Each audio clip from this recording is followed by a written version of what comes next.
de verdade eu falo, sabe? Sucesso para mim é você ser e se tornar quem Deus criou você para ser. Mais nada. Pode ser a pessoa simples, analfabeta, ou a pessoa mais culta que você encontrar. Isso é sucesso, se você for exatamente ou buscar ser, pelo menos, aquela pessoa que Deus colocou você aqui na Terra para ser. Eu não sou a pessoa mais inteligente dessa Terra, eu sei disso. Eu não sou a pessoa mais clara quando conversa nessa Terra, eu sei disso. Eu não sou o cara mais atlético lá no jiu-jitsu, eu sei disso. Mas, cara, eu me divirto em tudo que eu faço. E eu sei que eu estou fazendo o melhor que eu posso fazer com aquilo que Deus me deu.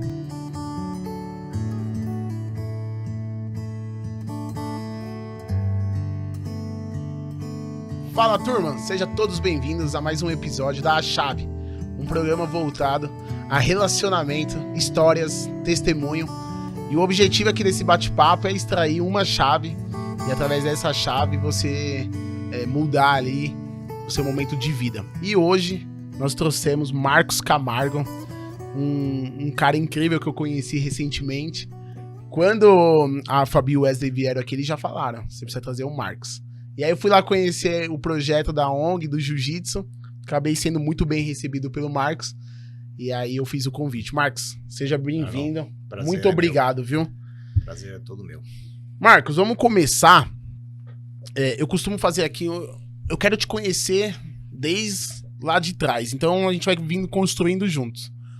Da onde você nasceu? Quem é o Marcos? Me conta um pouquinho aí da sua história de vida. Eu sou curitibano de verdade. Opa! Mas se você me largar em Curitiba, eu vou me perder. Quando nós ficamos ali mais ou menos 1 ano e meio, meus pais vieram para São Paulo. E moraram aqui na Lapa, aqui, né? Do Sim. outro lado. Na Lapa, e com 4 anos eu fui para Brasília. Então eu cresci, eu sou meio candango, né? Porque eu cresci em Brasília e saí de lá primeiro aos 20 anos, depois aos 25 anos. Então eu sou quase um candango. Vi Brasília sendo desenvolvido. Cheguei lá em 62. Tinha 2 anos de idade, a cidade. Nossa, pegou... Não tinha Isso, nada. de tudo. Assim, já tinha uma infraestrutura, né? Porque Brasília começou a ser edificada mesmo e construída em 1956, por aí, se eu não me engano. Eu não sou um profundo conhecedor com datas assim, mas quando a gente chegou, Brasília foi inaugurada em 60, já tinha a esplanada dos ministérios, já tinha a torre sendo quase concluída, eu vi o final dela, muitos prédios das asas sul, asa norte, as cidades satélites, como eles chamam as cidadezinhas que ficam em volta, ainda não tinham como tem hoje, todas ainda estruturadas, né? Mas já tinha muita coisa.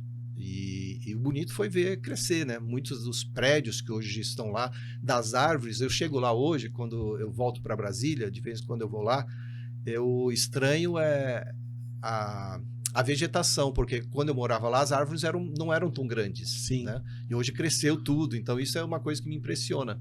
O processo, Continuo a né? andar normalmente, que Brasília parece complicado para quem não conhece, porque é tudo SQS, SQN, QL, não sei o quê, não tem nome de ruas, né? Nossa, é não tudo sabia. por números. Então você vai para o lado norte da cidade ou para o lado sul da cidade. Você vai para o lado leste ou lado oeste. E é por siglas. Tudo por sigla, mas é facílimo de aprender. Né? E Brasília é tipo Nossa, não sabia aquele formato disso. de avião. Não sei se você sabe. Já foi recentemente, nós estamos em início, né, do mês aqui, mas recentemente teve o aniversário de Brasília de 63 anos. Né? Então, é muita coisa. E me conta um pouquinho da sua história ali, da sua juventude, como que foi? Você é filho único, não? Tem irmãos? Eu sou o do meio de 3 irmãos, então eu sou o que apanhou mais, né? Apanhava mais o mais velho e batia no mais pais, novo. Porque batia no mais novo. Essa é boa. Não, que isso. Eu, na realidade, eu sempre fui o mais brigão da turma. Eu era o cara que queria proteger o meu irmão mais novo, a gente estudava perto, né? Você tá falando... brincando aqui, mas eu me lembro um dia que na sala de aula eu vi alguém mexendo com meu irmão mais novo. Aquele dia não foi muito legal. Olha. E Era escola pública ou eu particular? escolhi as escolas públicas lá, pelo menos na minha época, eram excelentes. Excelentes, tinha tudo, o esporte. Brasília sempre foi muito bom na área de esporte, né? Brasília cresceu com uma estrutura diferenciada de muitas cidades. A gente tinha aula de música. Eu fiz música desde 6 anos de idade, no conservatório que tinha lá, e tudo patrocinado, né, pela cidade mesmo. Então, a chance de uma pessoa crescer com conhecimento tanto de arte como dos estudos normais, Brasília te dá isso. Sim. Hoje eu não posso te dizer porque eu não sei como que está, mas eu imagino que esse legado foi passado com os tempos, né? Mas então eu cresci lá. Eu venho de uma família evangélica, cristã. Meus pais, na realidade, o meu pai era um estofador de carros. Ele veio para São Paulo para ganhar vida e conheceu minha mãe, né? E eles se casaram em Campinas. Depois, meu pai foi para Brasília para tentar mesmo a vida. Recebeu um convite de um tio meu. E ele chegou lá como estofador de móveis, consertava carros, tudo, mas logo começou num Tribunal Federal de Recursos. Hoje ele mudou de nome. E ele foi funcionário por muitos anos, onde ele se aposentou. Meu pai saiu de lá como assessor, assim, e foi uma bênção para toda a família, né? A gente cresceu, as pessoas falam, né, daquela época de 60 e não sei o quê. 64, na época da Revolução, que diz da ditadura, essas coisas. Eu não chamo de ditadura porque foi os melhores anos da minha vida. Para a gente que morava lá, a gente sabia que tinha muita ordem, né? Mas eu tinha 6 anos de idade, eu estava tendo aula de música na Universidade de Brasília, porque era perto e eles abriam para menores, né? E eu vi os tanques chegando, eu vi aquelas coisas chegando. Cena de guerra. Hoje que eu entendo o que era, né? Mas eu me lembro, isso é vívido na minha mente. Mas a gente cresceu assim, de vez em quando você parava, checava o seu carro, aquelas blitz, né? Você é muito novo, você não se lembra disso. Mas nós tivemos muito tempo de blitz, né? Você parava, de repente você tinha que parar, se identificar, essas coisas que acontecem em países que você visita até hoje, e se tem algum envolvimento de guerra, vai sempre parar para investigar, né? Então, mas foi um crescimento muito sadio, muito gostoso. E o seu irmão mais velho qual que é a diferença? Nós somos tudo 1 ano e meio diferentes. Nossa, escadinha. 1 ano e meio para cima e 1 ano e meio para baixo. O meu irmão mais velho, ele nunca saiu para morar fora do Brasil. Ele foi o único que ficou aqui até se aposentar. Ele sempre foi na área de computação, foi da primeira turma de processamento de dados do Brasil. Tecnologia. E o mais novo, depois que a primeira vez que eu voltei do exterior, ele saiu do Brasil e nunca mais voltou. Ele vem para viajar, para visitar os pais, tudo, né? E hoje ele mora onde? Ele saiu daqui para ir para os Estados Unidos estudar. Quando ele se formou lá em biologia, ele trabalhou muito tempo, mas um dia Deus chamou ele para o Japão. Ele teve um chamado missionário ainda no Brasil, mas ele trabalhou a vida inteira para ir para o Japão. Não sabia falar japonês, nada, mas ele sabia que ia para o Japão.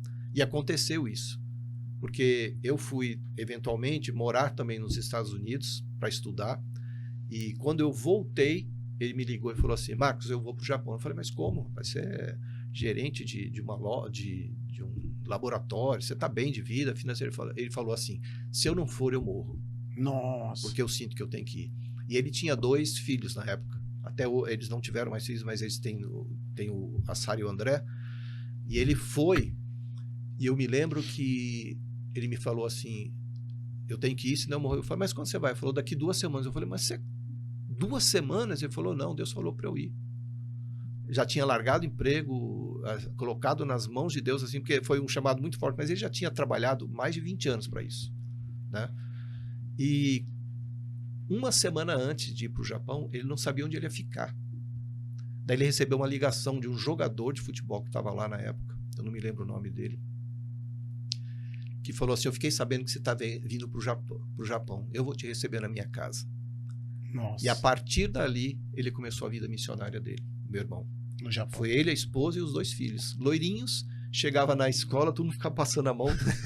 Os 2 loirinhos. Japonesinhos. Olho azul, assim, aquele negócio. E foi ali. Em 1 ano ele abriu 10 igrejas. E hoje, ele já não está mais no Japão, ele voltou para os Estados Unidos e agora está em Portugal. Mas ele abriu as igrejas e deixou um seminário lá. Então ele foi para cumprir realmente um propósito de Deus. E hoje ele está nos Estados Unidos seguindo com a igreja. Seguindo com a igreja. Que coisa. Mas ele está fazendo, eles chamam de furlough, que é um tempo para você ter contato com aquelas pessoas que investem em você, com seus amigos, com a própria família, e depois você volta para a missão. Hoje ele está em Portugal, na realidade, né? E o seu pai e sua mãe são evangélicos. Então, os meus pais, a história é até interessante, porque começar pelo mais velho, que é o meu pai, né? Meu pai fez 93 anos antes de ontem. Olha! Dia 30, né, de abril. E ele falava assim, eu sou de 30, faz as contas, ele tem 93 anos. O irmão dele, o pastor André, um queridão que depois foi para Brasília, e eu cresci com ele até o momento que ele faleceu. Seu tio. O meu tio André foi quem levou o evangelho pentecostal para o sul. Porque ele tinha sido, olha só a história, ele saiu de Santa Catarina, mandado pelos meus avós para se tornar um padre, lá no Rio de Janeiro. Tá. Só que durante o dia ele estudava, à noite ele ia para Gandaia. Ele era músico.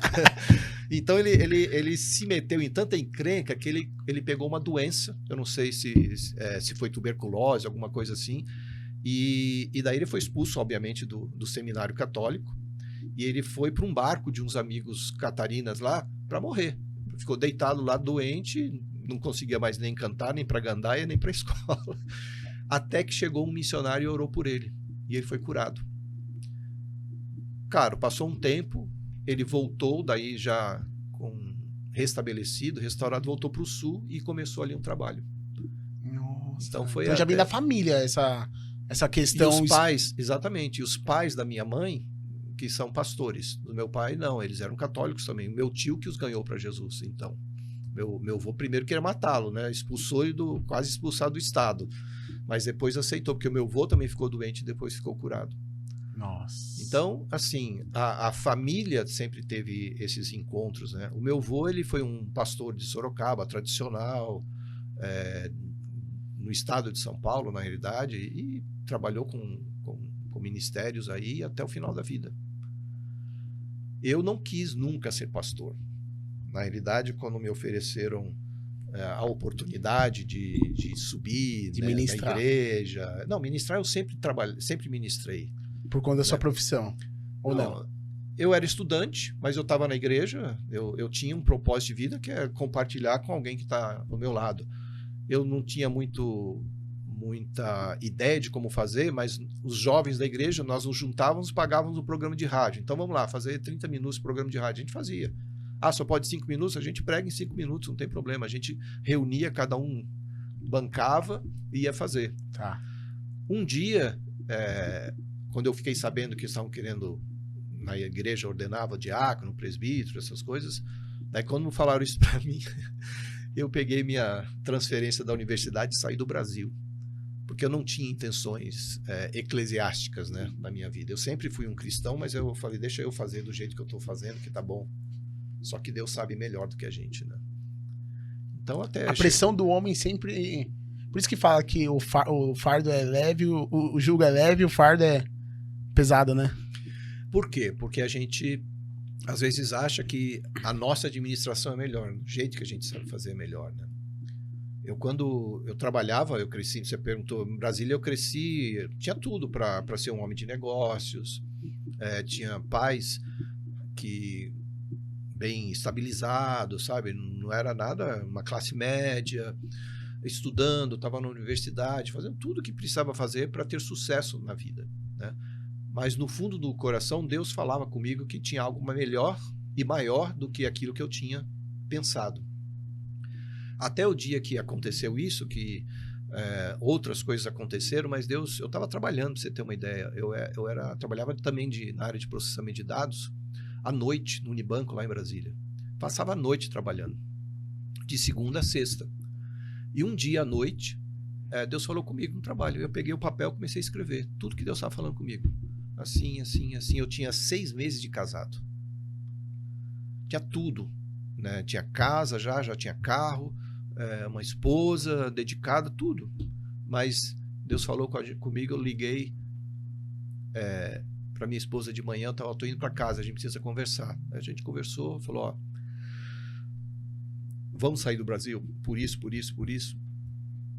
E tudo que eu tinha escrito, aos poucos Deus foi colocando no lugar. Então, em 30 dias, eu já tinha vendido a casa, já tinha vendido o carro, já tinha comprado a passagem, só não sabia para onde ir, tá?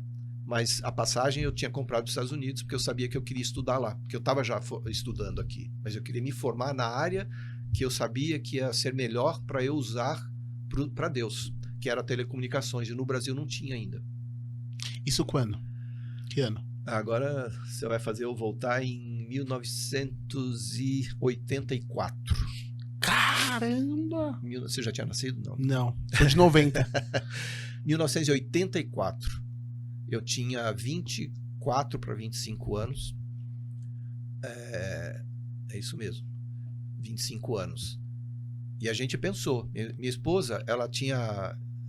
ex-esposa, porque depois eu te falo, ela faleceu eventualmente, mas ela tinha acabado de passar num concurso do Bank of Boston Bank, sei lá, e escolhida no Brasil entre 250 pessoas, ela foi escolhida, largou. Eu estava para aceitar uma promoção no banco para ir para outro estado, larguei, e a gente foi com transferência embaixo do braço, saiu do Brasil. Ô Marco, e quando você identifica que é a voz de Deus e talvez não fosse uma imaginação sua, então, como que identificar isso? Isso que é muito Deus que está complicado. falando com você ou é você que está tendo uma intuição? É muito complicado. Primeiro, a Bíblia diz que o Senhor conhece cada um de nós profundamente. Foi Ele quem nos criou, né? E a ovelha conhece a voz do bom pastor. Daí você pega isso aí, é fácil. Mas para você realmente compreender, é muito complicado, porque é exatamente o que você falou. Pode ser eu falando comigo mesmo, a minha vontade, a minha ansiedade, ou Deus falando comigo. E pode ser também até um inimigo falando comigo. Pronto. Né? Eu geralmente faço assim. Para ser simples, depois a gente conversa. Eu faço assim. Eu durmo com aquilo que me fala. Se eu ouço a voz que eu vou dizer que é de Deus, eu vou dormir com ela. Porque se for de Deus, eu vou acordar com ela. E Ele não vai deixar eu esquecer. E Ele vai falar comigo. E Ele vai me ajudar a construir dentro disso. Então, quando eu falo que eu vi Deus falando comigo, nesse processo, eu estava no trabalho, 11 de junho de 1984, à noite, 2 horas da manhã, é um dia que eu nunca mais esqueci. Então, é o tipo de encontro que você tem que você não se esquece. Aí eu sei que é Deus falando. Sim. Né? Agora, o que decorreu disso é que me faz entender ainda mais que é o Senhor. Teve um processo em janeiro, quando eu havia casado, dia 7 de janeiro de 1984, naquele mesmo mês eu tinha ido numa convenção, eu nem me lembro, era uma confraternização de jovens, eu não me lembro o que era, mas era de várias denominações evangélicas, não sei nem quem estava visitando lá. Mas naquele lugar, eu falei para Deus assim, eu quero entregar a minha vida para te servir. Eu não sei como. 24 anos. 24 anos de idade. Eu já tinha entregue quando aos 18 anos, eu aceitei Jesus. Se batizou. Eu já tinha me batizado aos 12. Tá. Mas uma coisa é eu ter me batizado aos 12 pela influência e pelo conhecimento, e até tudo bem, batizado aos 12, mas de 12 a 18 foi o momento que eu amadureci para dizer assim, não, pai, eu quero mesmo. Né? E um dia, no último banco lá da igreja, eu estava sentado, culto normal, de domingo, de manhã. Né? Foi o dia que eu fiz um trato com Deus. Mas aos 24, eu falei assim, eu acho que eu subi um degrau de entendimento, né? Eu falei assim, pai, e agora? Quero mais. Eu era recém-casado, ela estava junto. Também fez o mesmo trato com Deus, porque foi um chamado para missões, né? E passou-se 6 meses praticamente, de janeiro a junho. Então, quando eu ouvi Deus delineando e trazendo os tópicos daquilo que eu precisava fazer, eu falei, opa, eu me lembrei de janeiro. Então, não foi da noite para o dia, não foi algo que foi só emoção, foi algo que foi construído, eu creio, pelo Espírito de Deus em mim.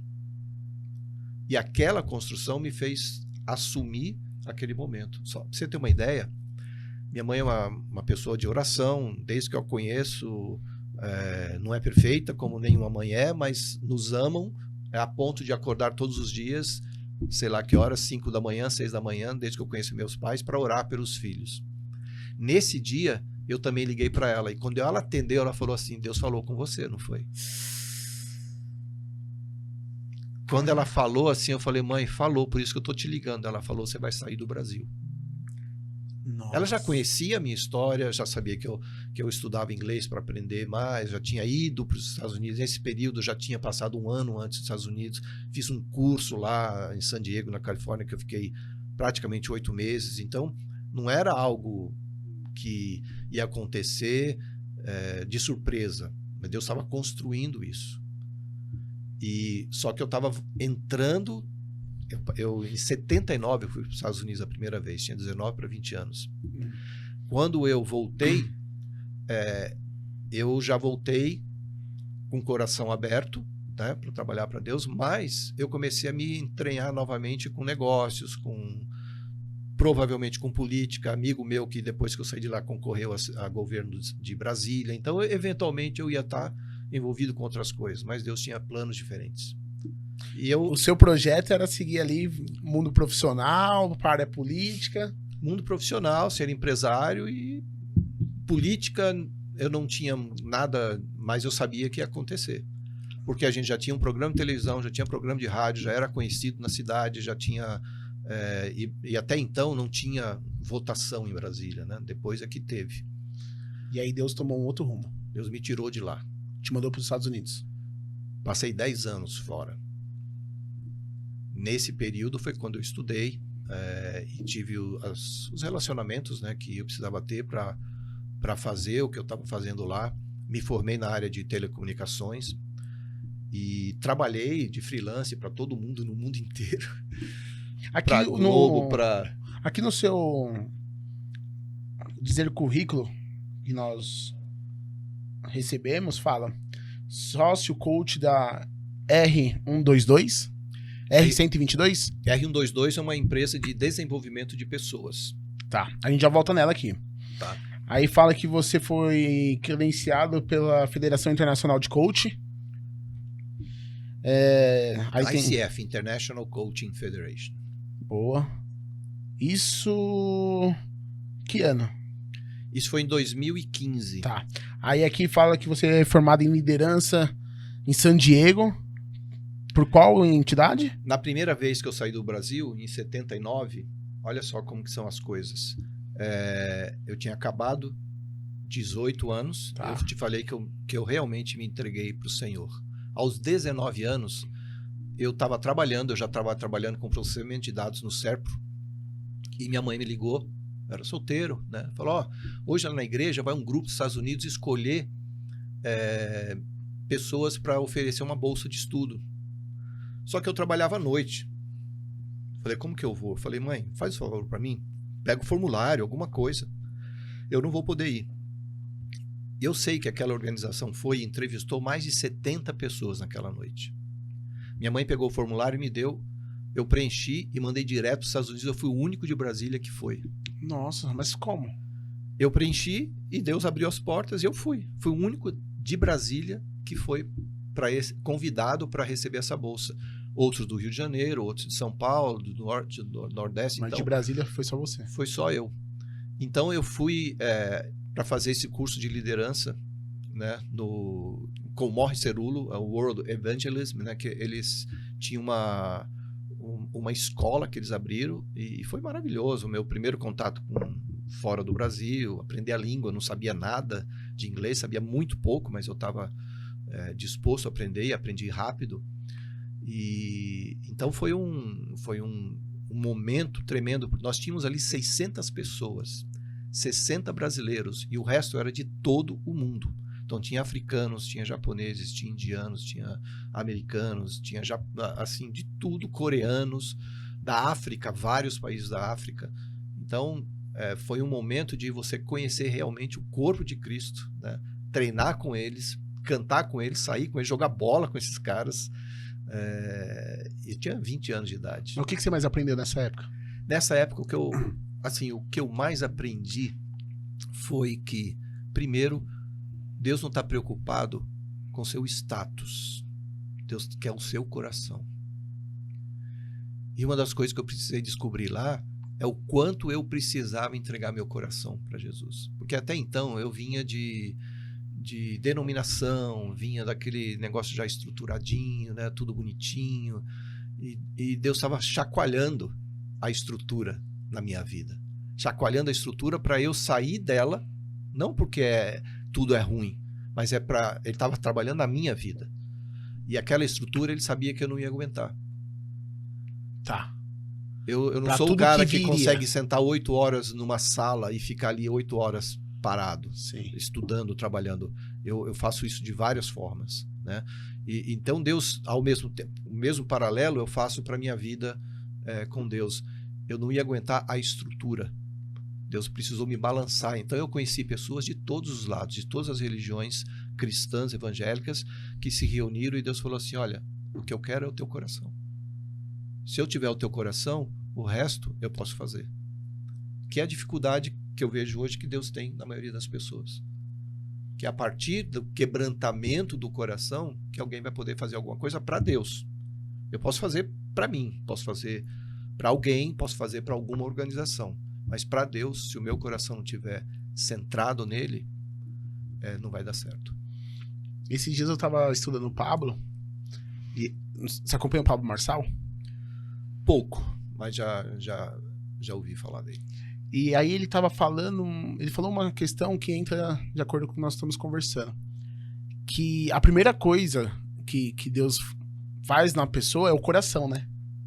E aí eu fiquei pensando naquilo, né? Quando minha esposa engravidou, nós fomos ouvir o coração da nossa filha, não tinha 2 centímetros de pessoa dentro dela, mas já tinha o coração, né?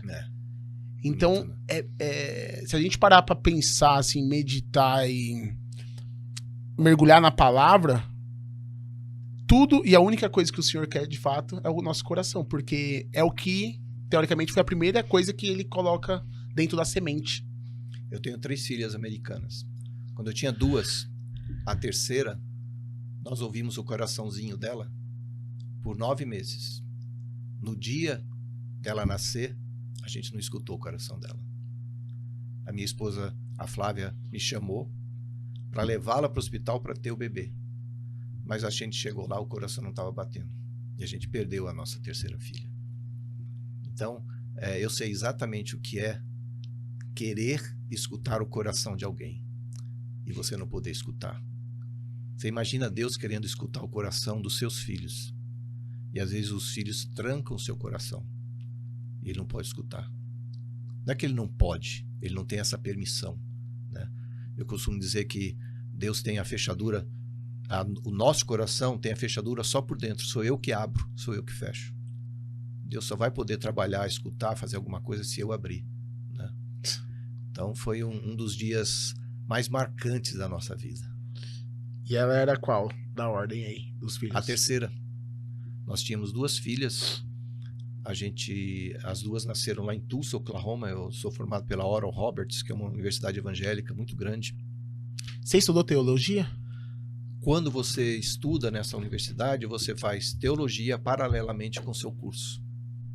E qual era o curso? Então, eu fiz teologia, eu fiz fotografia e telecomunicações na área de filmagem e televisão, né? E, na realidade, eu recebi o meu diploma é o bacharelado em telecomunicações, né? Na área de Fazia ciências. teologia paralela. E a teologia é paralela porque a universidade é evangélica e você tinha que cumprir as aulas. E eu fazia com grado, né? Porque eu queria era aquilo mesmo. Então foi maravilhoso. Fazia as aulas que eu queria fazer, que eu precisava fazer para desenvolver, né, a habilidade que Deus tinha me dado. E também a teologia que eu cresci com aquilo. Então, tá, mas aí ela foi a terceira. A gente tinha se formado e eu fui fazer um tempo de 6 meses, porque para manter a minha legalidade nos Estados Unidos eu tinha me formado, e para eu manter a minha legalidade, não ficar lá ilegal, eu tive que fazer, se eu quisesse ficar, né, eu fiz mais 6 meses, depois mais 6 meses de treinamento prático do meu curso. Então tudo isso era legal eu fazer. Eu fui para Memphis, a cidade do Elvis Presley. Na realidade eu morava pertinho, na casa deles lá, da antiga casa dele, né? Que hoje é visitada lá. E a gente ficou 6 meses ali, eu fiz um treinamento prático numa igreja que abriu as portas para mim, de pastores que eu havia traduzido no Brasil. Primeira vez que eu traduzi alguém no Brasil foram esses pastores e abriram para eu ficar ali 6 meses fazendo um treinamento prático. Daí eu fiz de tudo ali, na época eu achava que eu tocava piano, eu tocava, daí ajudei eles na parte de mídia, aí a gente fez um monte de coisas. Quando eu fui para Connecticut, que é o estado onde o meu irmão estava já, porque eu te falei que eu vim, daí foi quando ele foi, nós abrimos uma igreja. Tá. Uma igreja recém-formada, então nós ficamos ali, eu ajudei eles ali por mais de 5 anos, cerca de 5 anos na realidade, e foi ali que já tínhamos 2 meninas que haviam nascido enquanto eu estudava, e essa terceira veio a Raquel, né, que nós tivemos que enterrar, dar nome e fazer tudo. E como que foi na época? O que você lembra? Quantos anos isso? Há quantos anos? Então, isso aí já tinha sido em 98, 88, 90, mais ou menos. Então ela 33 anos. Por aí. 32 anos. Não, ela era... aí, exatamente. Mas a minha esposa não tinha essa idade, obviamente, né? Ela era bem mais nova. Quando a gente perdeu a Nenê, eu estava fazendo um programa de televisão. Eu fazia 1 semana com meu irmão. Tá. E eu pensei em parar exatamente naquele dia. Porque eu fui com ela para ter o nenê e o médico não achou e falou, ela vai ter que fazer o delivery. Não fizeram a cesárea, ela ainda teve que fazer a indução normal, né? E a gente pensou muito, a gente orou muito, mas daí eu saí dali e fui fazer o programa com meu irmão naquele dia. Já sabendo. Já sabendo. E meu irmão até falou assim, eu vim aqui para te abraçar e você que tá me abraçando. Porque foi muito forte. A gente não tava achando que isso ia acontecer. A sua Mas mais você velha... busca força em Deus, né, para isso. A sua mais velha, na época, você lembra quantos anos tinha? Então, ela é de 85. Então ela tem 38. Ela tem 38 agora. Como que ela chama, a mais velha? Marcela. Tchela. Você procura ela no Spotify, você vai encontrar. Tchela. Vou procurar. 38. Aí depois tem a... Tem a Natália. Tá. A Natália tem... Não pergunta as idades que você me confunde aqui. Aí depois teve a Raquel. Teve a Raquel. Que é a minha idade, 33. Depois a Monique. Tá, então tinha uma diferença. Então a Natália deveria ter ali seus 30... Hoje, né? Hoje ela deve ter uns 35. Ela tem... Não faz eu fazer conta. Tá, agora, a diferença não é muita. Eu tô só tentando chegar na... Eram ainda muito crianças as meninas. Não, elas eram... Mas a minha pergunta... Era tudo 5 e 6 anos. Tentando tirar algumas chaves daqui. Aí você foi fazer o programa já sabendo na notícia. A gente já sabia da notícia. Nós já tínhamos enterrado a menina. Já tinha enterrado. Já tinha enterrado a menina. E no dia seguinte, seria um sábado, que é quando a gente gravava, nós gravamos. E foi o dia que eu precisei ter mais forças de Deus para fazer alguma coisa. Mas foi muito legal, porque o que Deus falou para mim? Você perdeu uma, mas você vai me ganhar 1 milhão. E desde então eu nunca me esqueci, porque quando eu voltei para o Brasil, nós abrimos um programa de televisão aqui em São Paulo, que atingia milhões de pessoas. E eu me lembrava disso constantemente. Então, eu acredito assim que muitas vezes você você leva uma rasteira e a escolha é sua. Você vai ficar ali de mimimi, sentado, e a gente estava até falando hoje, né? O Gui que está aqui comigo, a gente está falando dessa geração mimimi, que você cai, não sabe, já reclama, ou você se agarra em alguma coisa e se levanta. Eu me agarrei no meu propósito. Eu tinha um propósito para ir para lá. Você lembra que eu te falei? Eu não queria ir sem um propósito. Deus já tinha te dado uma missão, né? Já tinha me dado uma missão. Eu tinha que buscar o aprendizado que eu poderia, eventualmente, utilizar para a minha vida, né? E eu não ia eu não quis me permitir. Eu não estou falando que foi fácil, tá? Se eu fosse fazer isso em figuras, é como se eu tivesse me arrastado até a ponta do ringue, pensado 10 vezes, me arrastado para subir. Quando eu soltava, ainda estava tonto, até o momento que eu respirei e pude lutar de novo. Se eu fosse imaginar isso visualmente, Sim. entendeu? Então não foi, vamos lá, tá fácil, deixa Deus trabalhar que vai dar tudo certo. Não foi nada disso. Nada disso. E a sua esposa na época? Claro que sofreu, né? Sofreu e eventualmente veio com consequências, né? Na realidade, foi uma bênção de Deus, porque não o falecimento dela, mas uma bênção de Deus que aconteceu 2 anos depois, que veio a Monique em 91, né? A Monique nasceu em 91 e foi a alegria da casa, porque tinha perdido uma menina, daí veio outra e ela era feliz e brincalhona. Então aquilo trouxe, obviamente, uma redenção, uma restauração para dentro de casa, né? E aquilo foi muito bom. Sopro, né? Mas a minha esposa, ela nunca se recuperou, muito provavelmente, porque logo depois disso ela começou a ter alguns problemas, a gente não conseguia descobrir. Investimos tudo que a gente tinha até aquele momento, lá mesmo nos Estados Unidos, para procurar. Emocional, psicológico? Ninguém sabia o que era, porque começou a cair cabelo e fazia exame, não dava mais nada. Eu sei que chegou o momento de ela falar assim, eu quero voltar para o Brasil. Daí a gente olhou, sentou, conversou e falou, tá bom. Se é isso que você quer, a gente volta. Daí largamos tudo. Eu trouxe minhas filhas primeiro com ela e eles ficaram por 6 meses no Brasil. Ficaram na casa dos meus pais, no sul, crianças novamente na escola, vida nova, e eu fiquei lá vendendo casa, vendendo carro, desfazendo das coisas, até poder vir 6 meses depois, né? Ela... quando chegamos no Brasil, daí eu estava também no Brasil, 6 meses depois, viu que tinha câncer de seio, né? Então foi uma operação atrás da outra, tudo, e ela viveu mais 7 anos. E esses 7 anos foi o suficiente para as meninas crescerem, né? A Monique, essa que tinha nascido, né?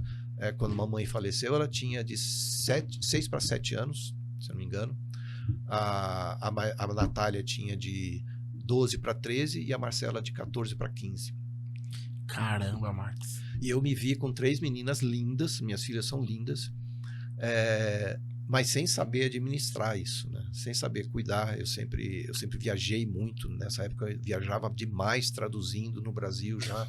Só um ponto, quando você fala traduzindo, só pra gente não perder. Interpretando líderes que vêm para o Brasil. Tá. E eles vão ministrar em várias igrejas. Assembleia, Renascer, Batista, pós-denominacional, todas as igrejas. Nós visitamos o Brasil de norte a sul, de leste a oeste. Mas o traduzindo é o intérprete ou não? É o intérprete. Tá bom. Então eu interpretava eles, vários americanos, que para mim foi uma bênção. Eu estava falando com você hoje do Samuel Doctorian, né, esse homem de Deus aí, então traduzi muita gente. Mas a gente veio e ficou 7 anos lutando com isso, até o dia que ela não aguentou e faleceu. As meninas já estavam nessa idade, né? E bola pra frente, outra vez. Cai no ringue, se arrasta até a ponta, vai agarrando para subir. E de onde vem toda essa força sua aí? Olha, a força, Ou mais você uma não se vez, acha um homem forte? Olha, a Bíblia diz que a gente tem que ser... É na nossa fraqueza que Deus nos fortalece. Todas as vezes que aconteceram essas circunstâncias na minha vida, eu fiquei fraco, muito fraco. Pra você ter uma ideia, quando a Flávia faleceu, eu tinha 86 quilos. Em 12 dias eu fui para 77 quilos. Eu perdi 9 quilos em 12 dias. Eu fiquei com pneumonia. E eu não sabia que eu estava com pneumonia. Descobriram porque eu estava pregando e uma pessoa, um mês depois, eu estava pregando e uma doutora que estava lá embaixo falou assim, vem comigo para o hospital que eu quero fazer um exame. Nossa. Ela falou, acho que você está com pneumonia. E realmente ela constatou isso enquanto eu estava pregando, falando. Por causa da tosse, sei lá o que foi. E Se eu me acho forte, não, eu me acho uma pessoa normal que busca força em Deus. Todas as vezes que eu me achar forte, eu estou me preparando para cair. Porque o princípio da queda de um homem, ele está quando a gente se acha forte. Eu não me acho forte. Eu acho uma pessoa que, mesmo na fraqueza, eu sei que Deus vai me fortalecer. E foi isso que eu pensei. Eu peguei minhas filhas, a gente saiu de São Paulo, foi para o sul, onde os meus pais moram, ficamos um mês lá, depois fui para o Nordeste, meu irmão morava lá, passei mais umas 2 semanas. E você questionava a Deus? Por que de tudo isso? Ah, claro, questionava. Não tem por que não questionar, né? Mas sabe o que é, Arnon? Quando a gente questiona Deus, mas de coração aberto, Deus tem a oportunidade de falar de volta. Quando eu questiono Deus pelo orgulho, pela minha altivez, porque eu tô certo, porque ele não pode fazer isso comigo, então eu tô me achando, como que Deus vai falar comigo assim? Eu aprendi com um amigo que eu traduzi, que é assim, Deus vai falar com você quando o teu coração estiver aberto. Então, se você estiver brigando com alguém, discutindo, e o seu coração estiver aberto, é aquele momento que você vai conseguir resolver uma luta, resolver um relacionamento, porque o teu coração está aberto, ou para ira, ou para bênção. Mas se ele estiver fechado, você pode falar aqui 10 horas que o cara não vai escutar, né? Então, todas as vezes que eu tive circunstâncias difíceis de lidar e de aceitar, sim, eu discuti com Deus. Coloquei Deus na parede. Papo. É como se Deus tivesse deitado você no chão e colocado o pé e falado assim, vem cá, tô aqui. É só querer que eu vou poder te ajudar. É diferente a situação. Não é eu colocar Deus no canto, é eu permitir que Deus acerte aquilo que precisa ser acertado. Porque eu posso, dentro disso tudo, eu posso dizer eu sou culpado, eu posso dizer o que eu fiz para que isso acontecesse, ou eu posso dizer assim, Pai, todos nós estamos sujeitos a isso. Deus pode falar para mim, eu estou vendo o que está acontecendo, você continua sendo meu filho. E eu posso dizer para você, Arnon, você só está aqui porque ainda tem propósito para você. Porque se não tivesse, Deus já teria te levado, não é assim? Então, enquanto tem propósito, tem espaço para Deus trabalhar. E até hoje você lembra da dor desses dias? Como que é? Eu lembro como se fosse hoje, né? Claro. Nossa. Eu estava no hospital. Tem dor que dói mais? Olha, se tivesse a dor que dói mais, eu poderia dizer que essas dores foram as que mais doeram. Essas duas. Do nenê, porque eu tive que ver ela saindo do corpo da mamãe morta, eu peguei nos meus braços. Eu não deixei ela pegar. E depois eu estava no hospital, no último suspiro dela. Quando ela deu o último suspiro, era culto, dia de culto, 6 horas da tarde ia começar um culto lá na igreja, né? Eu vi assim, ela levou um susto porque a enfermeira abriu. Já tinha, eu não vou te contar toda a história, mas no processo ela acabou indo e ficou 12 dias, eu acho que 12 ou 15 dias no hospital. E nesse processo já estava acabando, ela chamou as filhas, conversou, chamou os parentes, vieram, tudo. E a enfermeira abriu a porta, ela levou um susto e fez... E foi o último suspiro dela. Eu saí dali tonto. E quando eu saí, eu apertei o... Você vê se eu me lembro ou não. Eu apertei o botão do elevador, que eu não sabia o que ia fazer. Deixei ela com a mãe dela lá. Me lembro que eu tirei a aliança do meu dedo. Naquele momento eu tirei. E quando eu estava esperando o elevador, a porta trancou nesse dedo aqui. E eu vi o sangue vindo assim. Fechou. Naquele momento eu sentei para esbravejar, mas Deus falou comigo e falou, quando essa unha estiver cortada, você vai estar restaurado. Então eu guardei aquilo. Foi a única palavra de consolo que eu podia ter, além dos amigos, das centenas de pessoas. Nossa igreja tinha, sei lá, 500, 600 pessoas. além do conforto dos amigos, dos abraços, do carinho de todo mundo, foi aqui que Deus falou comigo. Na hora que eu saí. Né? Foi muito bom para o meu crescimento. Né? Mais uma vez, não foi bom o que aconteceu, mas eu que fiquei, eu precisava me reestruturar. Peguei minhas filhas, abracei, choramos juntos várias noites. Né? E é interessante porque recentemente eu até mandei um vídeo para minha filha mais nova, que não conheceu menos a mãe do que as outras, né?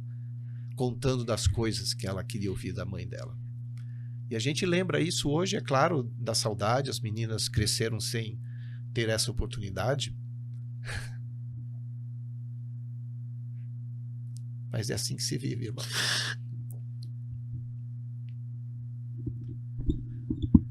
Não tem nada melhor do que ser restaurado. Eu me lembro, Arnon, que quando essa unha caiu, passaram alguns meses, porque a unha demora, né? A unha demora a cair. Passaram alguns meses e quando eu fiz o último... Dá esse papel pra mim.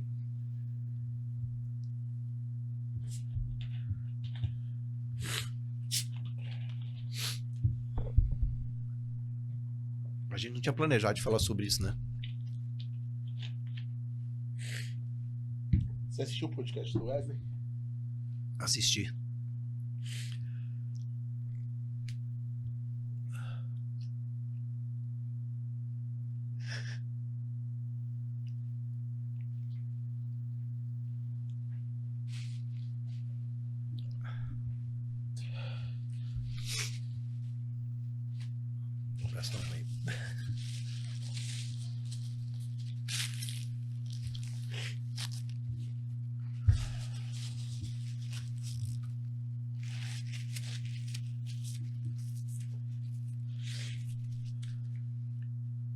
Você sabe que essa é a primeira vez que eu acho que eu falo dessa forma.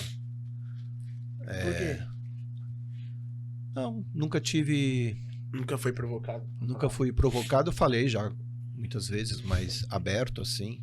Nunca falei. E eu falei pra você. Você perguntou pra mim, tem alguma coisa que você não queira falar? Eu falei, não. Eu não sabia de nada disso. Minha vida é um livro aberto. Sabe? E a minha pauta aqui era pra falar de negócio com você. A gente pode falar também, mas não sei se... Mas você sabe que... E dói pra sempre? Deus cura. Deus cura. Cicatriza. Fica a cicatriz. Fica. E você vai ver a cicatriz. A cicatriz é e se, né? Mas Deus cura de tal forma e te levanta de tal forma que é bonito. Hoje eu vejo as minhas filhas curadas, né? Obviamente, cada uma vai buscar plenamente a sua Sim. cura, abençoadas, guardadas por Deus. Tenho 3 filhas maravilhosas. Hoje eu tenho um filho com a Juliana, que eu casei eventualmente. Tá com 19 anos o cara. Maior do que eu. Marca.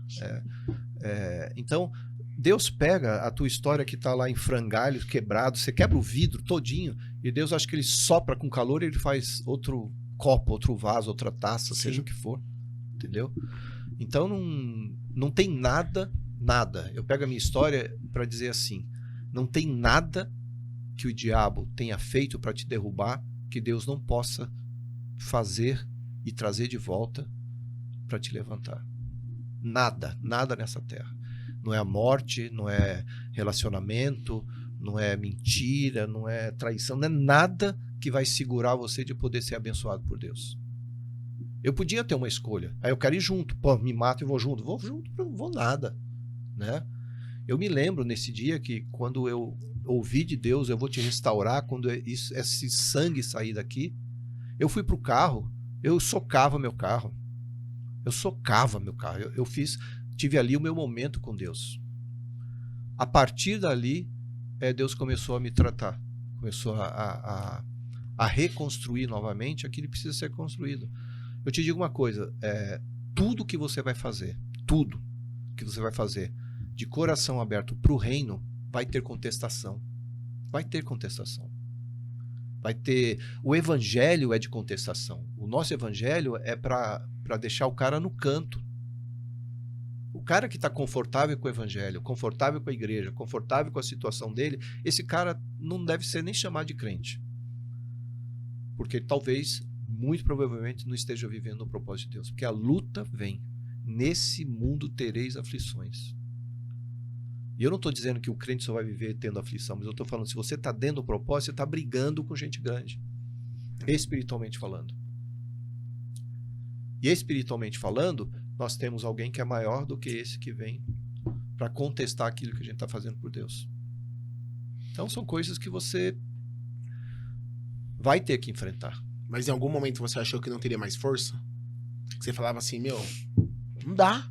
Não, eu peguei exatamente o que eu fiz. Eu era vice-presidente de uma igreja aqui em São Paulo, uma igreja ascendente, grande, todo mundo vinha do Brasil inteiro para ver como que a gente estava fazendo aquele negócio crescer. Porque estava tão bom, tão maravilhoso, tão bonito, tão grande. Mas só um ponto, desculpa. Não dá vontade de abandonar? Não, pois é, mas é isso que o que eu vou chegar. Eu peguei minhas filhas e falei, tô fora. Você fica aí, eu não vou pregar, tô fora. Tô fora não, abandonei tudo. Não, eu preciso pensar. Você sentia que era uma guerra espiritual? Não, sempre senti. Mas Sim. eu não tinha entendimento de guerra espiritual. Eu não sabia o que era uma guerra espiritual. Entendeu? E o que que é? A guerra espiritual é isso que eu acabei de falar pra você. Você vai trabalhar no propósito. Você tá indo por propósito, estão tentando te puxar pra trás. Você tá indo no propósito de Deus. Por que que é uma guerra espiritual? Porque espiritualmente falando, você tá lutando pelo reino de Deus. Certo.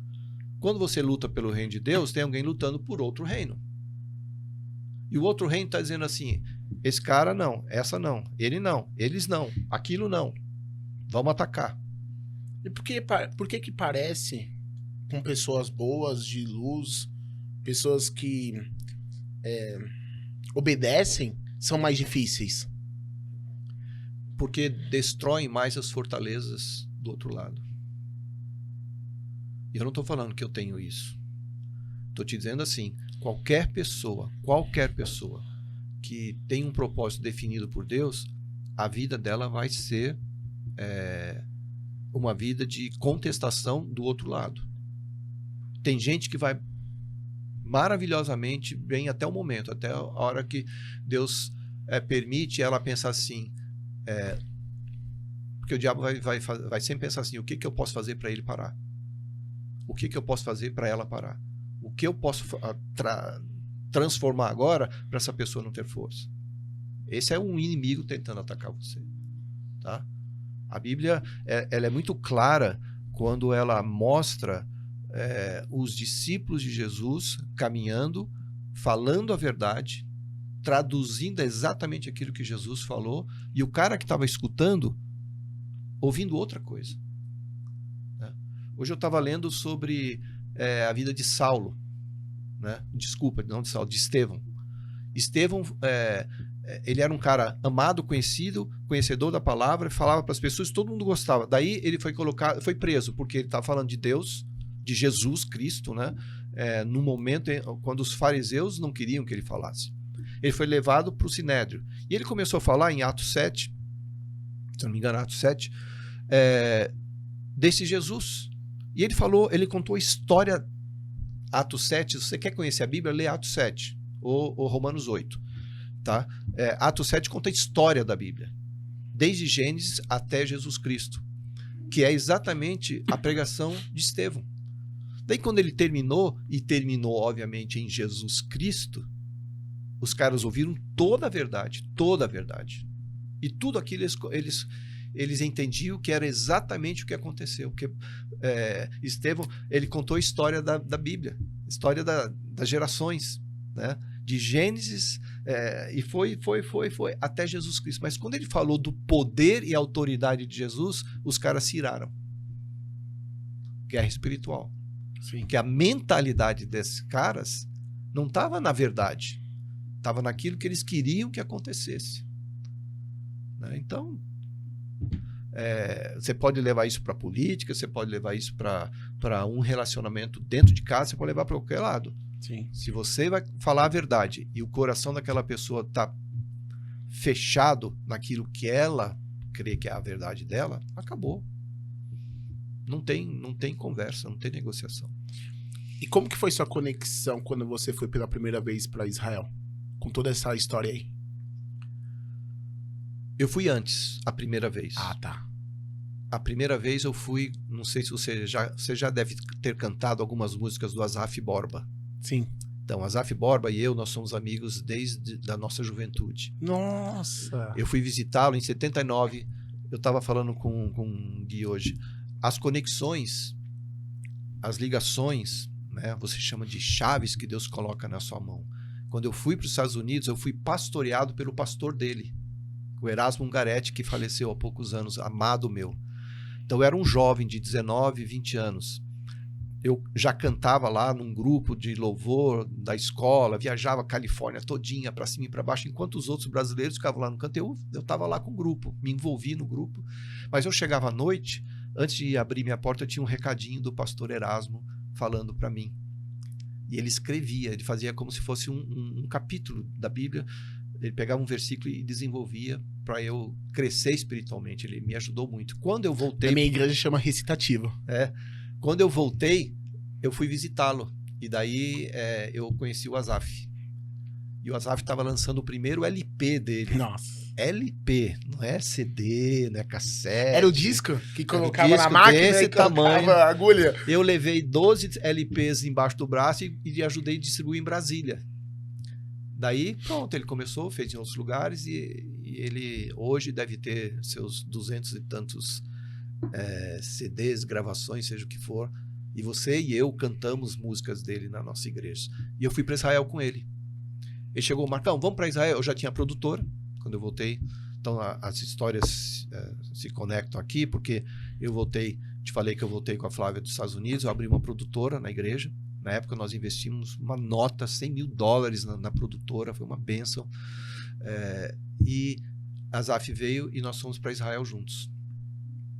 Compramos a passagem à vista, não usamos guia, e a gente foi lá e passou 12 dias.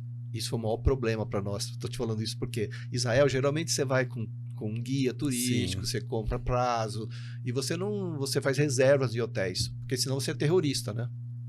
Foi o suficiente para sermos interrogados por 5 horas na nossa saída. Mas foi uma bênção, a gente grava. Então eu gravei os clipes dele lá, né? E a nossa produtora que depois produziu para ele. Então deve ter no YouTube, são gravações antigas hoje, né?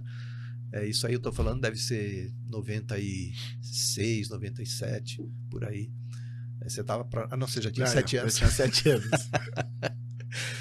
E a gente cresceu assim, cara. Mas aonde eu vou voltar. Quando você foi depois de ter tudo isso ter acontecido, quando que você volta para Israel? Lá é diferente? Eu voltei para Israel. Lá é diferente espiritualmente ou não?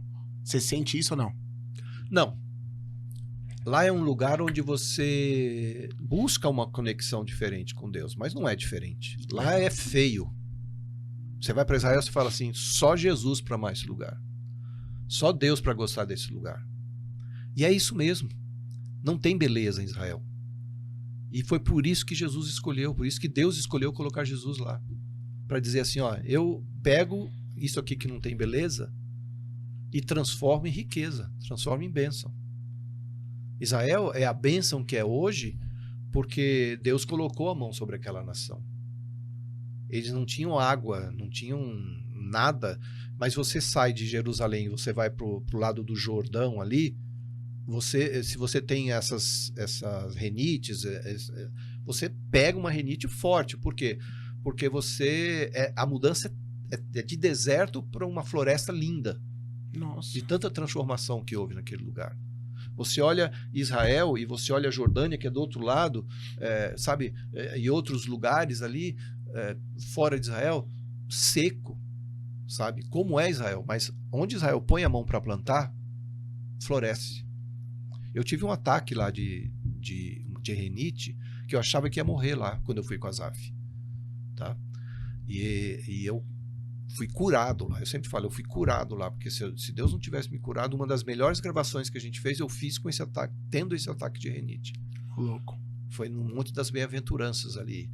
Você olha pro mar Mediterrâneo ali. Agora, a segunda vez que eu fui com a Ju.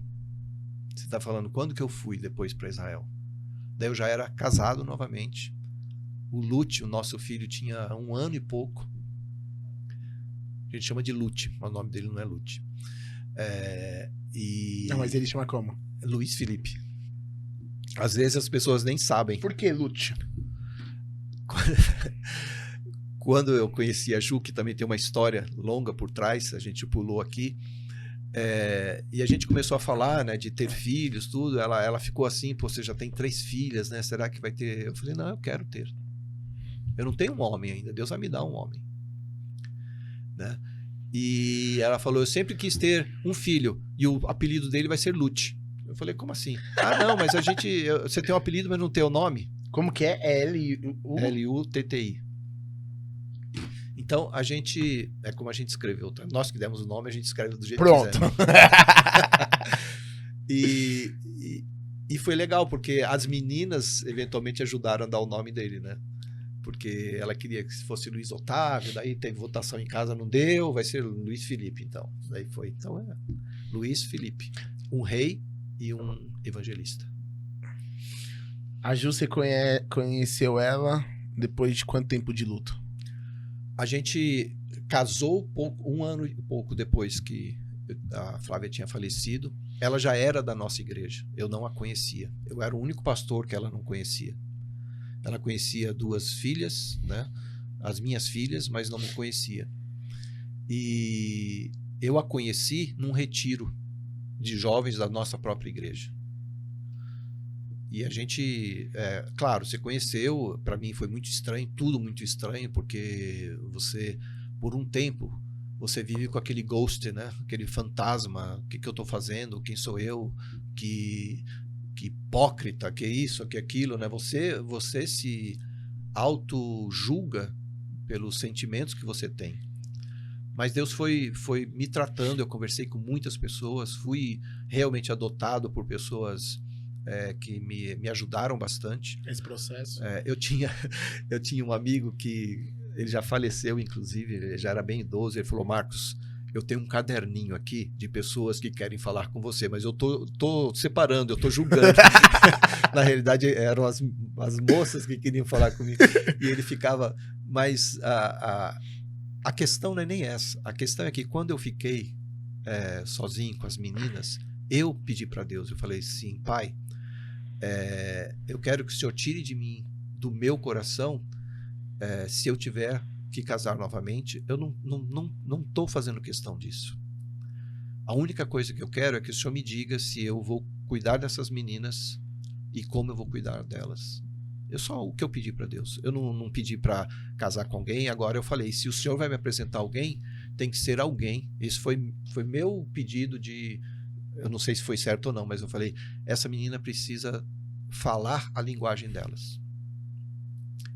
E Deus apresentou a Ju um tempo depois. Todos em casa falam inglês. A Ju falava inglês. Depois que a gente foi conversando, que a gente foi vendo essas coisas, sabe? Tem um gap de idade. Depois vocês foram percebendo, assim, não percebendo, mas vocês foram vendo quanto que Deus é maravilhoso e perfeito, né? Então, Deus vai reconstruindo. Onde o diabo derruba, Deus reconstrói. Por isso que se o cara às vezes chega e fala: Deus, eu não consigo chegar perto de Deus, porque eu já fiz tanta coisa ruim, eu já fiz tanta coisa errada. Daí o cara não se acha digno e o diabo faz festa, porque ele continua dizendo que o cara é indigno. E não merece mesmo Deus, porque você já praticou tanta coisa errada, você vai querer Deus para quê? Seu sem vergonha, né? E Deus não faz isso. Deus pega exatamente o frangalho, aquele que está quebrado, que está destruído, do pó, e fala assim: deixa eu te mostrar como que se faz. Davi construiu um exército com guerreiros que foram a Bíblia fala que eles os endividados, os rejeitados, aqueles caras que ninguém queria mais nada com eles. Davi construiu o seu exército e foi campeão. E hoje você vai para Israel, Davi é um dos guerreiros mais respeitados. Tem um castelo de Davi no meio dessa Jerusalém muralhada, da Jerusalém antiga lá. Por quê? Porque ele confiou em Deus. E Deus olhou para o coração dele e falou: opa, com esse cara eu posso trabalhar. Aí volta no coração, né? Tudo é no coração. Tudo. Caramba, que história, cara. E quando que suas filhas bateram asas e voaram?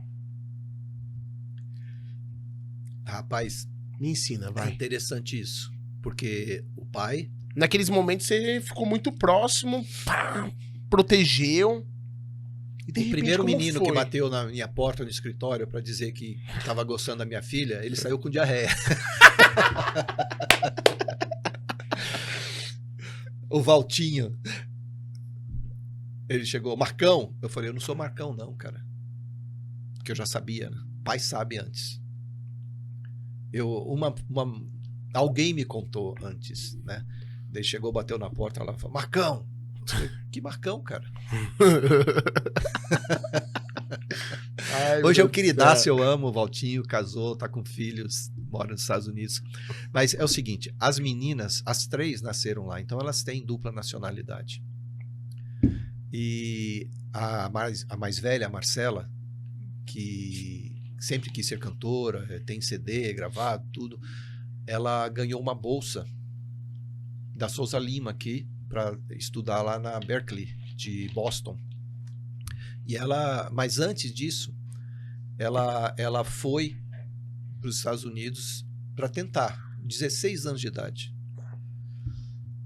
Mas não aguentou, depois voltou e ficou no Brasil até 20 e poucos anos. Daí sim, ela foi com a bênção, né, de Deus mesmo para a vida dela, para estudar. Então essa foi a primeira. Depois, hoje as 3 estão lá. A Monique, a mais nova, está casada e mora na Califórnia. Ela é chefe. E ela Cozinha? é formada em administração. E ela trabalha lá com isso. O Matheus é quiropraticista. Aquele cara que torce você assim, vai instalando tudo. Calma. Que Matheus? Matheus é o marido da Monique. Ah, tá. E a Marcela e a Natália são solteiras. A Natália é empresária, ela é vice-presidente numa empresa nos Estados Unidos. E a Marcela continua cantando. Cantor. Mas ela... É gospel ou não? Não, ela já... Essa que tá no Spotify? Isso. Ela A Mauri, vou querer um corte depois dele com uma música da filha dele, hein? Como que é o nome lá no que a gente vai achar ela? É Chela, É com Chela. 2 L. Chela. Chela. Com 2 L's. Mas é E o aquele Lute? negócio. O Lute é boleiro? Joga bola? Lute ele acha que sabe jogar bola. Né? Lute joga direitinho. Já quis ser jogador, mas não seguiu. Ele entrou na universidade esse ano, né? Tá estudando propaganda e marketing. O Lute é engraçado do Lute. Ele trabalha contigo? Ou Não. Hoje ele tá só estudando e é academia, né? Esses meninos dessa idade é academia e estudo. Mas o engraçado, a história legal do Lute, que a gente tem, assim, o Lute ele sempre foi muito pequenininho. Eu e a Ju não somos pequenos. Eu tenho 1,80 m, ela tem 1,73 m, 2, sei lá. Então, nós não somos pequenos. E ele era pequenininho na escola, voz fina, né? Aquele negócio. E quando ele, acho que começou a se sentir meio assim, chateado com isso, veio a pandemia. E ele já estava com 16 para 17 anos, 17, isso aí. E você acredita, e eu brinco assim, que na pandemia eu abria a porta do quarto, alimentava e fechava, porque ele estava jogando videogame, né? E ficou um ano inteiro jogando videogame. No treino leão. Quando ele saiu do quarto, ele tinha 1,80 m. Aí a Mauri viu essa? Ficou levando comida pra criança lá, quando saiu do quarto tinha 1,80 m. Não, sério. E o cara, é porque ele pegou o último estirão. São 3 estirões, né, que os meninos têm.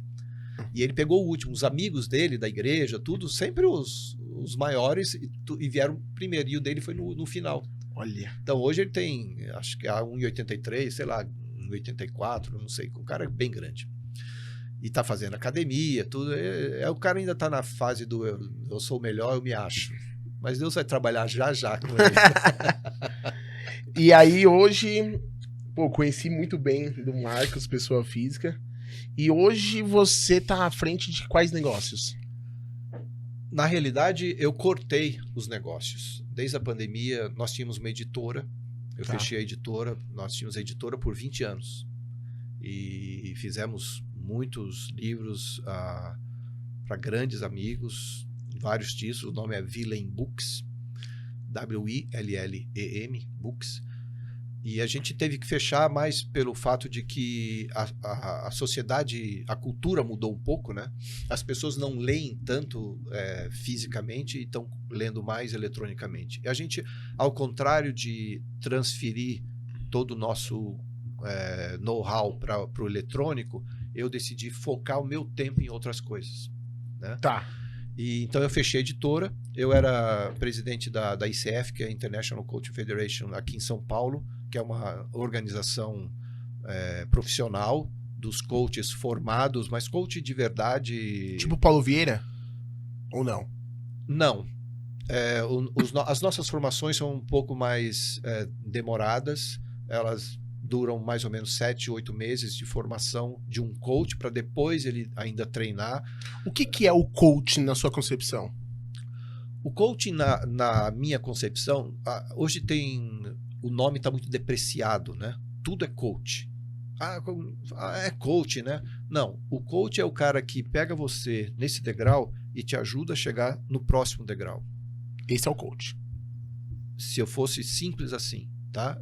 O coach é isso. Agora, o coach, eu não sou, por exemplo, eu tenho uma formação profissional de coaching. É uma formação americana. Nós trouxemos essa escola para o Brasil, então essa é uma outra área que eu estava. E hoje a nossa escola de formação foi englobada pela própria empresa, que é a R122, que nós temos. Tá. Então eu estava na ICF, a escola de formação, tá? Deixa eu só concluir a pergunta que você fez. O coach, ele é o cara que conversa com alguém que está bem. Ele não precisa de um psiquiatra, ele não precisa de um psicólogo, porque o coach é diferente de psiquiatra, de analistas, assim, né? O coach não é mentor, o coach não é consultor. O coach é um cara que vai descobrir o que você já tem, sem eu precisar passar para você aquilo que é meu para você, mas é o que você já tem, que Deus já te deu, e te ajudar a transformar isso que você tem, que é bom, em algo melhor. Com perguntas, com uma escuta ativa, com um olhar atento, que nem como você está fazendo aqui comigo, tá? O coach, ele trabalha dessa forma. Só que ele, com algumas técnicas, ele ajuda essa pessoa a se reavaliar, tá? A se conhecer, a despertar algo que está escondido lá, que ela muitas vezes não deu conta, tá? E trazer um autoconhecimento para essa pessoa, de uma forma tranquila. A gente se reúne geralmente 10, 12 sessões, uma vez por semana, durante um período, que essa pessoa, ao terminar, já pelo menos se conheceu muito mais do que antes. Hoje o seu business é esse? O nosso business é esse. Quando você fala nossa, é porque é seu e da Ju. Nós temos uma empresa chamada R122. Tá. Você não vai perguntar o que é R122? Lógico, quero saber agora. Eu fiz até um círculo aqui que eu ia falar. O que é isso? Abre em Romanos 12, 2. Como que é? Romanos 12, 2. O que tá escrito lá? Abre. Vamos ver agora? Vou ver agora, hein? Você vai ver se a sua mente não precisa ser... Ó, Mauri, dá pra jogar na tela aqui? Aqui, ó. Bia, dá pra jogar? Ih, ó, quer no improviso. A Bíblia diz para nós sermos transformados pela renovação do nosso entendimento. E é o que diz em Romanos 12. Tá? Transformai-vos pela renovação. Deixa eu ler com você aqui.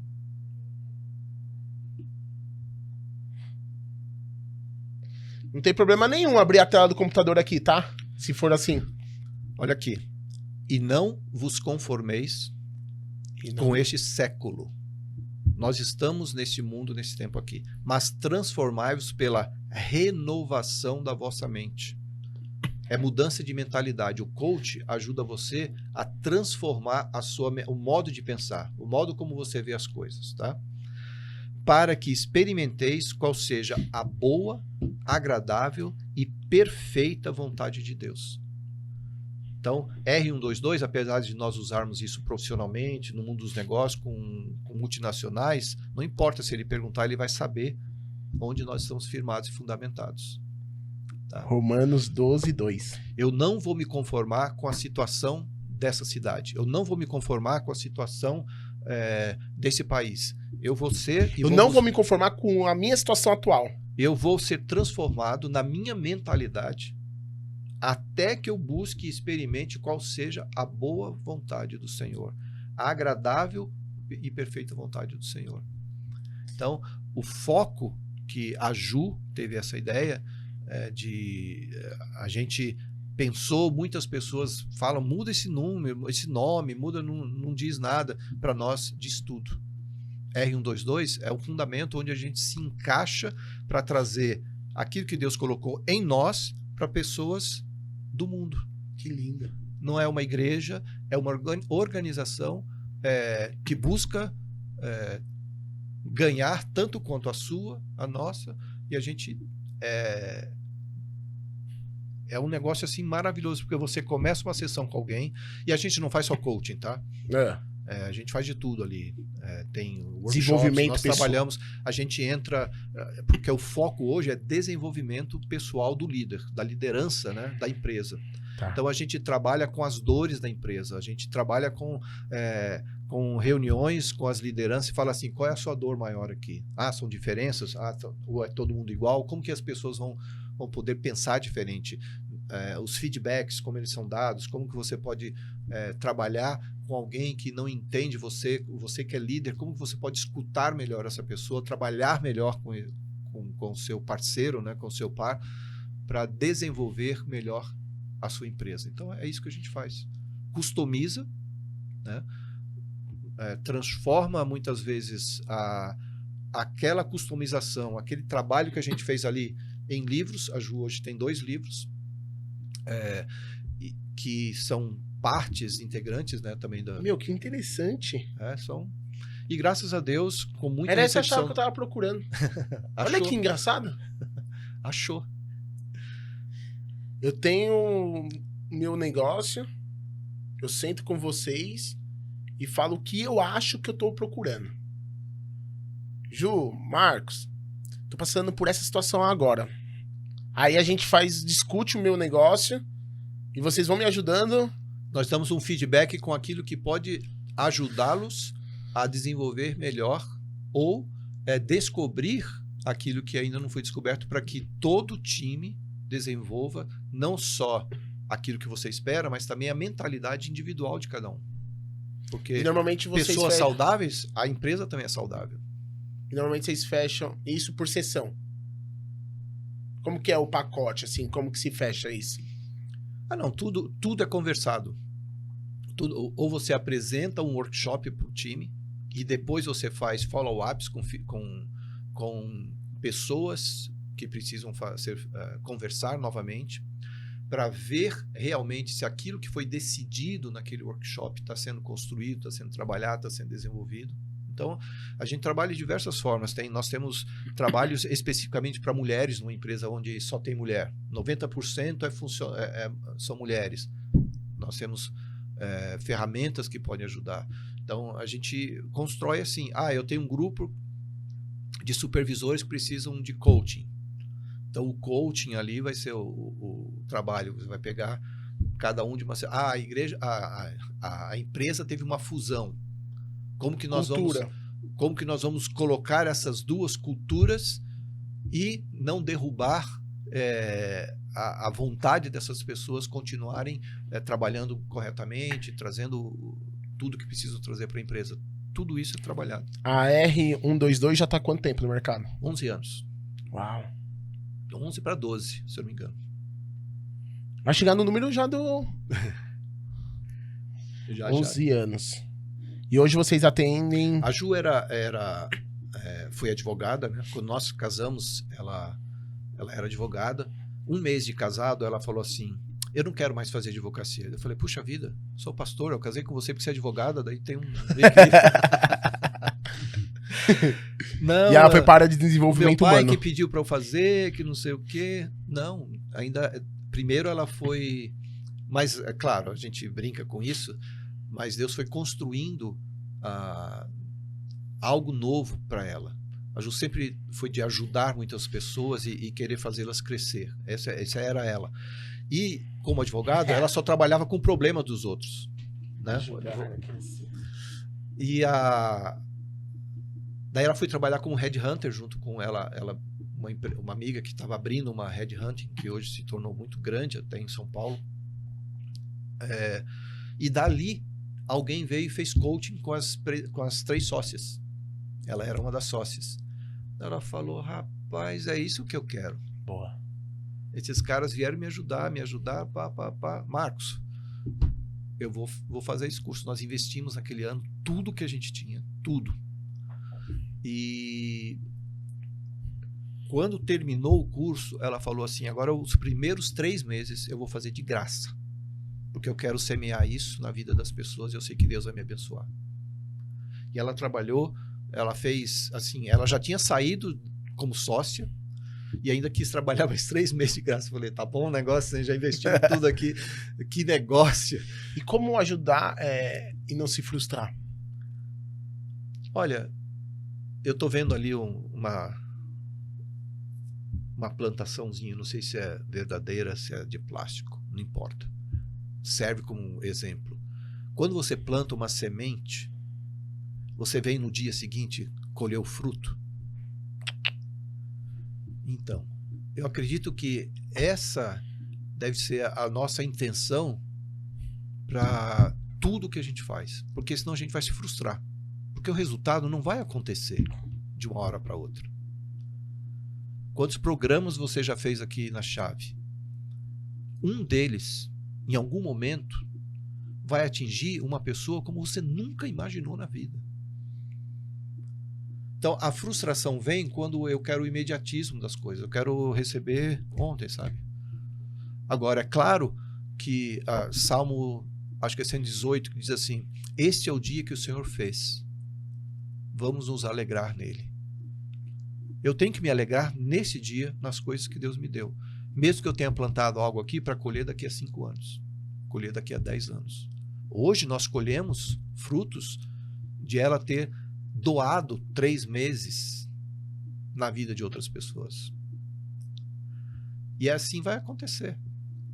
Porque a maior dificuldade de uma empresa é formar líderes, desenvolver pessoas, fazer com que as pessoas acreditem. Talvez você acredita mais do que elas próprias acreditam nelas, né? E como que vocês veem isso, assim, essa dificuldade assim, de não se decepcionar com a pessoa, empregar energia, dedicação e a pessoa com pouco tempo se desconectar e sair? Você está falando de um cliente? Não, ou o seu colaborador. Tá. Como que vocês enxergam isso? Eu tenho lá um colaborador meu. Fui lá, empreguei minha energia, meu tempo nele. Uhum. Semeei nele ali algo que ele nem conhecia. E aí ele começa a entender as coisas e de repente ele... Buf. Olha, aconteceu com Paulo. Você lê o livro de Atos, você vai ver que ele cresceu mais que outros e outros cresceram mais que ele. Sempre vai acontecer isso. Por quê? Porque Deus deu um plano para a sua vida e Deus deu um plano para a minha vida. Se eu cumprir bem o plano que Deus deu para a minha vida, o propósito que Deus deu para a minha vida, eu vou ser excelente naquilo que eu estou fazendo. Se você, da mesma forma, fizer assim, você vai ser excelente naquilo que você está fazendo. Agora, a dimensão disso, a multiplicação disso, nós não temos controle. Eu não tenho controle. E tem mais. Se fui eu quem semeou tal conhecimento para você, e você cresceu e multiplicou, saiu, desapareceu, eu tenho esse galardão. Eu tenho esse galardão. Agora, se eu não sou agradecido, se eu não respeitei quem me ensinou, isso não é mais problema meu. Isso é problema do coração da outra pessoa. Né? Eu não sei se eu entendi bem o que você colocou, mas é assim que eu vejo. Em outras palavras, eu sempre falo isso na igreja, tá? Eu oro para que os pastores que sejam levantados daqui, os líderes que sejam levantados daqui e que serão levantados daqui sejam muito melhores do que eu. E tenham muito mais sucesso do que eu. Você imagina se todos nós pensássemos assim? O mundo seria muito melhor. Seria muito melhor. Porque a competição ia ser menor também. Né? Marcos, que história, cara. Que história. Nós estamos indo para a parte final aqui do nosso programa. Eu tenho certeza absoluta que A gente não conseguiu chegar nem em 30% aí dessa Eu falei pra fonte. você, eu tô muito velho pra... Você tá maluco, não é velho, você é muito, tem muita história. Indo pra parte final, eu vou fazer um ping-pong com você. E aí você me responde, talvez em uma palavra o que vem na sua cabeça, tá? Suas filhas. Amadas até a morte. Um arrependimento. Não ter sido mais firme em muitas coisas que Deus me mostrou quando eu era mais jovem. Um sonho. Ver a Deus primeiro, que é a igreja que nós nem falamos, né?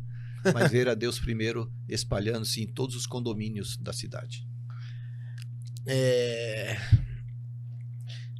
A Ju. Minha amada, mais amada. O que você faria se você tivesse a experiência que você tem hoje quando a Flávia partiu? O que eu faria? Com a experiência que você tem hoje. Se você voltasse, como que você conduziria? O que você faria de diferente? O que você falaria para aquele Marcos lá? Eu acho que o Marcos aprendeu tanto nesses anos que cuidasse mais ainda da família, como eu sempre quis fazer, mas cuidasse ainda mais. Tempo ou dinheiro? Tempo. O dinheiro vem com a boa administração do tempo. Alta performance é o que pra você?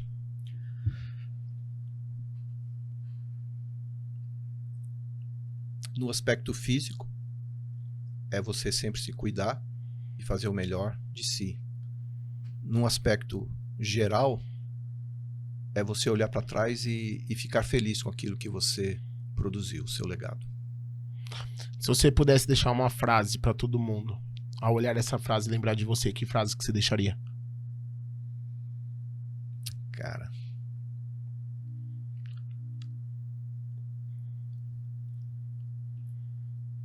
na ansiedade, diga não. Na ansiedade, diga não. E... Ou, se eu posso... que a frase você pediu... Na ansiedade, tome cuidado ao que você vai responder. Porque pode ser não ou pode ser sim. Como se tornar um faixa preta na vida? Você no Gil é faixa marrom. Como se tornar um faixa preta na vida? Na vida. Primeiro você precisa saber que você vai apanhar. E nós falamos disso hoje. Quando você estiver apanhando, as pessoas podem achar que você está morto ou vencido. Mas às vezes você está só recuperando o seu ar para poder contra-atacar. E um faixa preta é uma pessoa que nunca desistiu. Outro dia eu ouvi alguém falar assim: ser faixa branca é mais difícil que faixa preta. Porque ser faixa branca você precisa ter coragem para começar. E faixa preta é a sequência daquela decisão que você fez no primeiro dia, como ser cristão.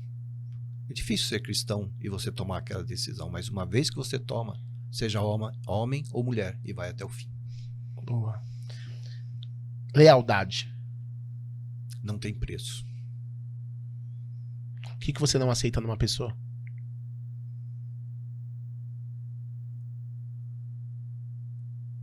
Não é que eu não aceito. Eu tenho que aprender a respeitar a pessoa falsa. Eu não posso dizer que eu não aceito. Eu aceito porque a minha vontade é tentar fazer com que ela mude. Boa. Marcos, muito obrigado, viu? Eu que agradeço. Que incrível esse bate-papo. Foi muito melhor do que eu imaginava. Vim preparado para uma linha de raciocínio para explorar de você um outro lado. Tinha até conversado com a Mauri sobre isso. Mas é assim, né? A água que corre no rio a gente não consegue controlar. Então tem que deixar ele fluir. Cara, prazer foi meu. É muito bom, gostoso estar aqui. parabéns pelo sucesso que você está fazendo. A chave de muitos cadeados. Estou com uma pergunta aqui que eu não te perguntei. Você falou agora a palavra. Você falou em algum momento sobre sucesso na vida. O que é sucesso para você? Cara, sucesso para mim, eu tenho a tendência muitas vezes de ser com muitas pessoas e colocar tudo, ir pro aspecto religioso, tá? Mas quando eu faço isso, de verdade eu falo, sabe? Sucesso para mim é você ser e se tornar quem Deus criou você para ser. Mais nada. Pode ser a pessoa simples, analfabeta, ou a pessoa mais culta que você encontrar. Isso é sucesso. Se você for exatamente, ou buscar ser, pelo menos, aquela pessoa que Deus colocou você aqui na Terra para ser. Eu não sou a pessoa mais inteligente dessa Terra, eu sei disso. Eu não sou a pessoa mais clara quando conversa nessa terra, eu sei disso. Eu não sou o cara mais atlético lá no jiu-jitsu, eu sei disso. Mas, cara, eu me divirto em tudo que eu faço. E eu sei que eu estou fazendo o melhor que eu posso fazer com aquilo que Deus me deu. É isso. Como que o pessoal te acha nas redes sociais? Você, a igreja e a empresa. Vamos começar pela empresa R122. R122. O Gui tá aqui, tá para R122 Be Transformed. Vamos ver aqui como. R122 underline Be Transformed. Legal. Seja transformado. E é uma empresa focada em desenvolvimento pessoal, coaching. Desenvolvimento de executivos, de liderança. Nós trabalhamos com multinacionais no Brasil, fora do Brasil. Fazemos coaching em inglês, espanhol, o que tiver. Deus primeiro é Deus, @Deus primeiro, underline só. Deus primeiro, underline. Tem o projeto da ONG, do Jiu-Jitsu. Nós temos o BJJ DP Transforma, que é um projeto social tremendo, em expansão. Incrível, adorei ter ido lá, viu? Foi muito gostoso ter vocês lá, você e o Amaury, né? E Marcos A. Camargo.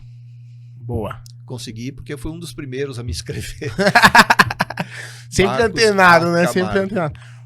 Marcos, obrigado. Cara, que Deus continue te abençoando grandemente. Eu entendi o porquê que eu precisava trazer você aqui. Peguei as minhas chaves. E continue transbordando na vida das pessoas. Continue sendo esse cara incrível. Eu saí de lá do jiu-jitsu onde você me ensinou. Não faz força. Tá fazendo força, tá fazendo errado. Cheguei no outro dia, eu tenho 20 colaboradores lá na Clique. E aí eu sentei com o meu time e falei assim, time, quem tá fazendo errado, tá fazendo força. Aí eu até falei, eu tenho uma moça que trabalha comigo lá, que ela estoura na performance. E eu falei assim, Carol, tá doendo? Ela falou, não. Eu falei, é porque você tá fazendo o movimento certo. Ó, legal. E aprendi do jiu-jitsu que eu tinha ido lá na quarta-feira. Então assim, quero te agradecer do fundo do meu coração. A gente conversava aqui mais 2 horas. Que a gente tenha mais oportunidade, viu? Obrigado mesmo. Deus te abençoe. Tamo junto, amém. Pessoal, é isso. Encerramos mais um episódio da A Chave. E eu vou dar um presente pro Marco agora, pra gente finalizar aqui com chave de ouro. Aqui, ó. Ó, que legal. É uma chave. Aqui é um troféu que simboliza uma chave. E você hoje foi responsável por compartilhar muitas chaves. Nossa, e eu quero te dar esse presente. Muito obrigado. Tá bom? Buranello. Olha só. Bonito nome. Turma, é isso. Quero agradecer imensamente aqui a Deus pela inspiração, pela oportunidade de estar aqui mais uma vez. A minha esposa, que eu tanto amo. As minhas filhas. Quero agradecer a minha equipe, a Amaury, Bia, obrigado aí, tamo junto. Ao meu time que ficou lá na Clique, lá fazendo acontecer para que eu possa estar aqui. E é isso. Até o próximo episódio, tamo junto. Beijo no coração, valeu.